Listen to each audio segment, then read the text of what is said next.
കാറ്റിന്റെ വിഷ കാറ്റ് വീട്ടിലൊരു ചെറിയ കുടുംബസംഗമം ഉണ്ടായിരുന്നു. അതൊക്കെ കഴിഞ്ഞ് നമ്മൾ ഷോപ്പിങ്ങിന് ഇറങ്ങിയായിരുന്നു. ബൈ ദ വേ ഇതൊക്കെ കണ്ടിട്ട് നെസ്റ്റ് അടിക്കുന്നുണ്ടാവില്ലേ? കസിന്റെ കല്യാണമാണ് വരുന്നത്. സോ ഡ്രസ് ഷോപ്പിംഗ് ആണ് മെയിൻ. അതിനു മുന്നേ എനർജിക്ക് വേണ്ടി ഒരു ചായ കുടിച്ചങ്ങോട്ട് തുടങ്ങാൻ വിചാരിച്ചു അല്ലേ? അതല്ല അതിന്റെ ഒരു ഇത് കളർ കോഡ് ആയതുകൊണ്ട് കൊടുവള്ളിയിലുള്ള ഒട്ടുമിക്ക ഷോപ്പിൽ പോയിണ്ടാവും. മിനിമം ഒരു 10 ഷോപ്പ്. കളർ ആണെങ്കിൽ പൗഡേർഡ് ബ്ലൂ കിട്ടി. അവസാനം കിട്ടി. അവസാനം ബ്ലൂല് പൗഡർ ഇട്ട് കൊടുത്ത്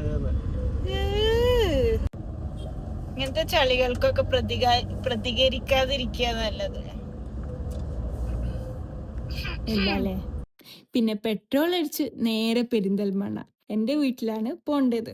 പോണ വഴിക്ക് ചെറുതായി ഒന്ന് ഫുഡ് തട്ടി. ഫുഡ് കഴിച്ചിട്ട് അവിടെ എത്തിയപ്പോ അനിയത്തി ഒരു ചെറിയ ഗിഫ്റ്റ് തന്ന്. കീ ചെയിന് ക്രോഷ വെച്ചുണ്ടാക്കിയ. And I'm so happy. അപ്പൊ ഓക്കെ, നെക്സ്റ്റ് വീഡിയോയിൽ കാണാം.